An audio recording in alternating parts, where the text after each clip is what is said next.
Hola, buenas tardes. Nuestra oradora de hoy es Pilar Rahola, periodista, escritora y es diputada española.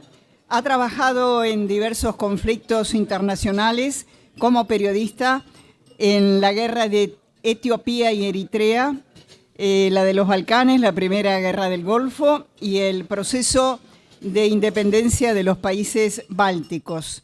Ha colaborado en distintos programas de radio y televisión de los más prestigiosos en España y es colaboradora del diario La Nación en la Argentina.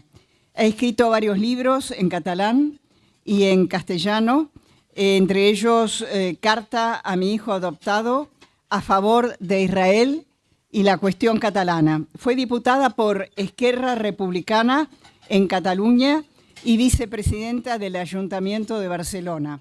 Ha recibido distintas distinciones como el Premio Honoris Causa por la Universidad de Chile, es miembro de honor de la Universidad de Tel Aviv, Premio Scopus de la Universidad Hebrea de Jerusalén, Premio Daniel Pearl de la Liga Antidifamación y además ha recibido el Premio Maurice Abraham de Derechos Humanos. Así que, Pilar, es un placer escucharte.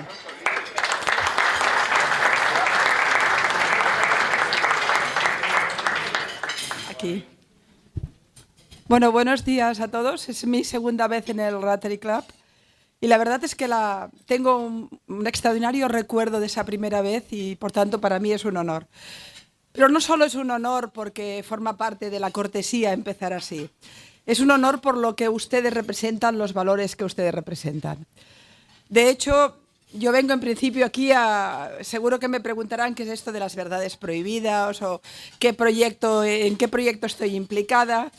Y la mejor manera de explicarlo es hablando de ustedes. ¿Qué es el Rotary Club? Si tuviera que definir la civilización moderna, la definiría, casi diría con 3 textos. La civilización moderna que finalmente acaba construyendo las democracias liberales y que acaba construyendo la sociedad de las libertades, empieza con el catecismo, con los 10 mandamientos. Es el amor al prójimo, es el ver al otro, es la solidaridad, es el no matar, es el entender que la civilización moderna empieza prohibiendo cosas que para garantizar la libertad hay que prohibir, no matar, no robar, y eso te permite y te garantiza las libertades. A veces en algunos discursos, sobre todo de izquierdas, el verbo prohibir asusta mucho. A mí no me asustó nunca. La base de la libertad está en la prohibición, en poner límites para que finalmente podamos vivir como grupo humano. El catecismo, quizá el enciclopedismo y la Carta de Derechos Humanos. Esto es las 3 bases con las que podríamos volver a crear una civilización moderna si desapareciera todo. Ustedes han formado parte siempre de esos valores que se inscriben en este hilo rojo del pensamiento que finalmente acaba cuajando en las democracias liberales. Sus valores que se basan en la tolerancia, en la fidelidad, en el respeto, en la verdad, son valores fundamentales en estos tiempos donde algunos de ellos están siendo muy cuestionados. Me sorprendió mucho cuando estaba haciendo un libro sobre el fenómeno del islamismo radical, cómo me fui encontrando con ustedes en muchos textos islámicos, y no precisamente con amor. Están ustedes en la Carta Fundacional de Hamás, también lo están en algunos textos de los hermanos musulmanes, y en muchos textos yihadistas como ejemplo del complot occidental contra los valores del Islam. Cuando yo lo leí en aquel momento me interesé por el Rotary Club, porque pensé, ¿cuánto miedo da esta gente? Este grupo de gente que al final son gente liberal, buena gente que hacen sus trabajos, que se reúnen, que defienden ideas positivas, ¿cómo de golpe se han convertido en algo tan importante, en un fenómeno ideológico que hace tiempo que nos amenaza de manera muy seria, ¿no? Y lo entendí, porque todas las ideologías del mal, todas, y hemos conocido 3 en nuestro tiempo. En el siglo XX hemos sufrido 2 grandes ideologías del mal, el estalinismo y el nazismo. Y hay que decirlo en estos términos porque a veces la izquierda se olvida de los fascismos de izquierdas y solo se acuerda de los fascismos de derechas. Los liberales, aquellos que defendemos la libertad, tenemos muy claro que Stalin fue tan asesino como Hitler. Y desde luego que lo fue Fidel como lo fue Pinochet. Si no tenemos eso claro, nuestro baremo de valores es muy cuestionable. ¿Y cómo es entonces que estas dos grandes ideologías que destruyeron el siglo XX y que desde luego fragmentaron Europa, y así estamos ahora, y el mundo occidental, ha sido finalmente sustituida por otra ideología del mal, que es el fenómeno del islamismo radical? El fenómeno de lo que podríamos llamar en términos más oficiales el salafismo. Y en todos esos textos que yo en una época de mi vida leí de manera bastante profusa, casi me volví medio loca porque leer tantos textos yihadistas no hacen bien a nadie, me iba encontrando con el Rotary Club. Ustedes están aquí desde hace mucho. Su pensamiento, su sentimiento, lo que ustedes significan, empezó ya con la ley de Moisés y ha cuajado en el siglo XXI. Lo digo porque creo que cuando yo digo que estoy aquí orgullosamente y que me siento honrada de estar aquí, es porque estoy entre gente que piensa, como yo, en los términos fundamentales que son los valores humanos, los valores de la libertad, los valores de la sociedad, en la que podemos mirarnos a la cara y no matarnos. Todo esto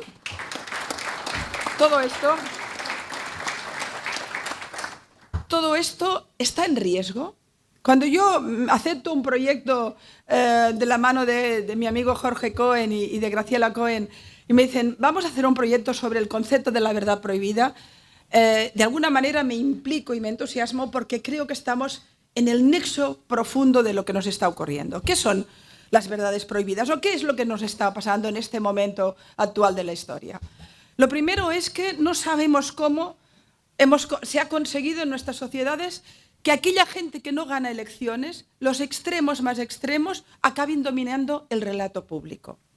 Y de golpe, cuando tú eres un libre pensador y te atreves a decir según qué cosas, te practican una cultura de la cancelación y te matan en las redes o donde sea, pero no para incentivar el relato o el debate, sino para matar el debate.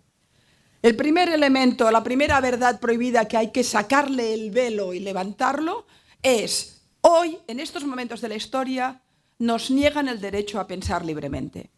Todo es un mundo de etiquetas, eres de derechas o de izquierdas. Por tanto, piensas esto o lo otro. Si eres de derechas, eres lo peor de lo peor, porque las izquierdas son moralmente siempre superiores. Pero luego te defienden a Hamás. Y dices, aquí me falla algo. O te defiendan a dictadores porque son de su lado. O se olvidan de que Maduro es un salvaje y es un malvado, porque todo esto no les interesa. Si les digo, en cierta medida, si hago una confesión personal, en algún momento me han preguntado ideológicamente qué soy. Y yo siempre pensé, bueno, a ver, yo vengo de una cultura progresista, soy defensora de los derechos civiles, me preocupa la ecología, soy animalista, no como carne, lo siento mucho por el restaurante, pero... es decir, defiendo algunos conceptos que tienen que ver teóricamente con las etiquetas de izquierdas. Pero luego económicamente soy una liberal, creo en el libre mercado, creo en la actividad económica, creo en los estados pequeños que no se convierten en papás enormes que te ahogan, sino que dejan que la economía funcione y fluye. No creo en los líderes mesiánicos que salvan al pueblo de sí mismos. Por tanto, en eso debo ser una mujer de derechas. Y luego soy una conservadora en términos de familia, de tradición. Me gustan las tradiciones. El presidente me hablaba del protocolo. Bienvenido al protocolo, que nos ayuda en tantas cosas, ¿no? Tiene que ver con la cortesía, con el hacer bien las cosas, con un concepto también muy del Rotary, con la amabilidad. Por tanto, ¿qué soy? Soy algo muy extraño, una libre pensadora. Porque en estos tiempos, pensar libremente es casi una zona de riesgo. Y desde luego es una zona solitaria. Pero es el único lugar donde tenemos que estar. Si algo creo que hay que decir en este levantar verdades es que la imposición de un pensamiento muy vinculado a determinada izquierda que ha dominado el relato público, lo primero que ha intentado destruir es el derecho a pensar diferente. El pensamiento disruptivo, el pensamiento alternativo, la otra mirada. Te obligan a pensar de una manera. Trump es malo, Milei es malo, Maduro es bueno. Todos estos conceptos que te caen. Israel es lo peor de lo peor y jamás, bueno, no me acuerdo. Todo esto, y cuando tú levantas el dedo te lo cortan inmediatamente, y además con la fuerza de las redes sociales, que entonces te convierten, tú dices, oigan, es que Israel tiene derecho a defenderse, genocida. Oiga, igual Trump tiene razón en algo, trumpista. Bueno, lo de Milei y la motosierra veamos, porque económicamente no le va mal. Bueno, fascista. El Islam, bien, pero el islamismo radical, malo, islamofoba. Oye, los cristianos sufren. Ahora eres una reaccionaria. Todas las veces que intento abrir debates que tienen que ver con algo profundo, me encuentro con un muro de contención que no me permite debatir, porque ya se han impuesto unos pensamientos prefabricados. Hay ideas que ya no son inamovibles. Lo hemos vivido con la guerra de Gaza.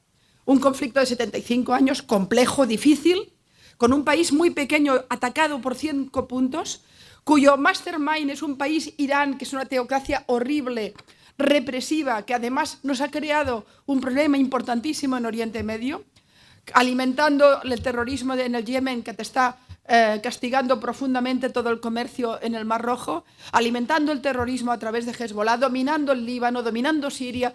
Todo este lío enorme se convierte sencillamente en la foto de los palestinos, que son muy pobres, muy buenos y están muy perseguidos y reprimidos por el perverso israelí que lo quiere destruir todo.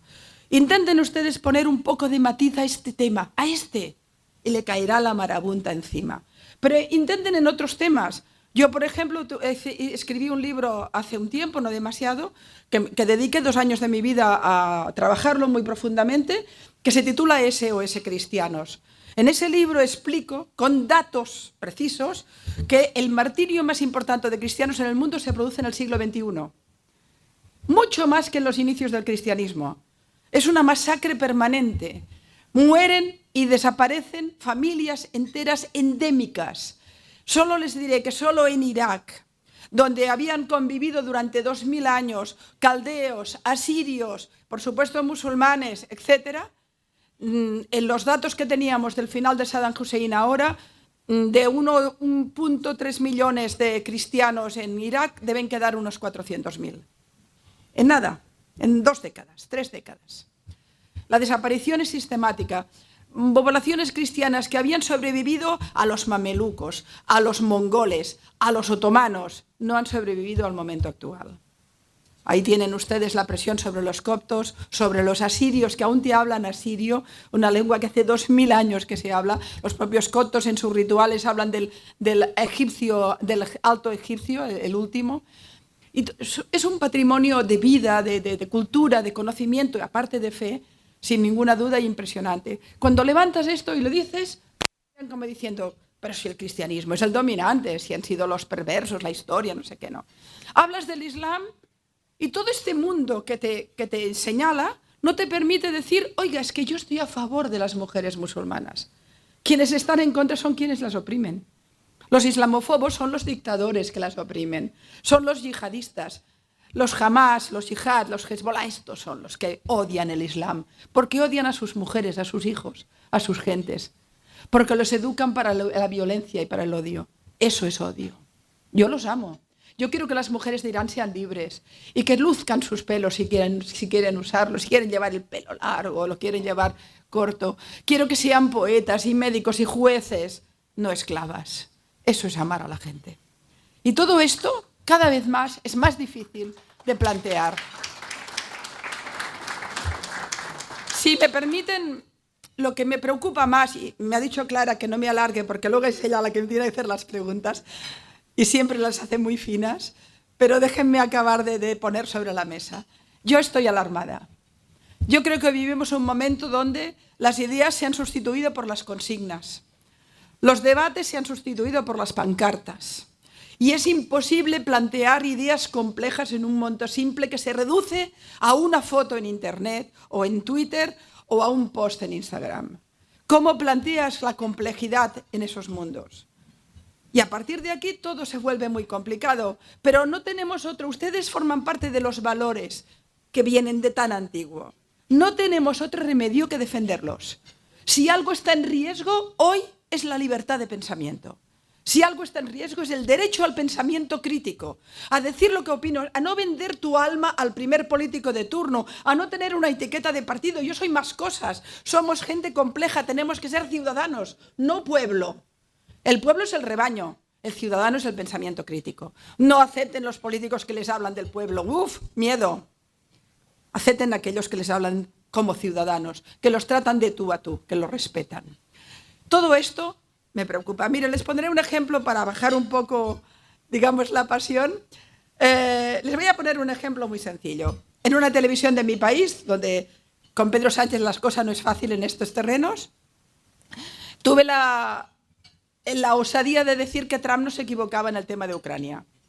Como pueden ustedes imaginar, me cayó la marabunta también, me lo cayó todo. ¿Quién hubiera imaginado que tú fueras trumpista? No, yo no lo soy. Yo intento analizar la realidad y en cada momento estudiar qué acción política me interesa más o menos y si la veo bien. ¿Hay cosas de Trump que no me gustan? Muchas. ¿Hay cosas de Milei que no me gustan? Muchas. Podríamos hablarlas tranquilamente. Pero ¿por qué en este tema concreto Trump me interesa? Porque fíjense ustedes, yo soy europea. En 3 años hemos hecho la siesta. ¡Oh! Hay guerra en Ucrania. ¡Oh! Fíjate tú, qué problema energético. Vamos a ayudar a los pobrecitos, vamos a dar... No hemos dado ningún plan alternativo, no hemos tenido ningún planteamiento para negociación. No sabemos nada de cómo resolver el conflicto. Hemos tenido la época de Obama y la época de Biden, perdón, y Biden, otro que haciendo la siesta. Bueno, sí, parecía mucho, pero al final... Y mientras tanto la guerra lleva 1,5 millones de muertos.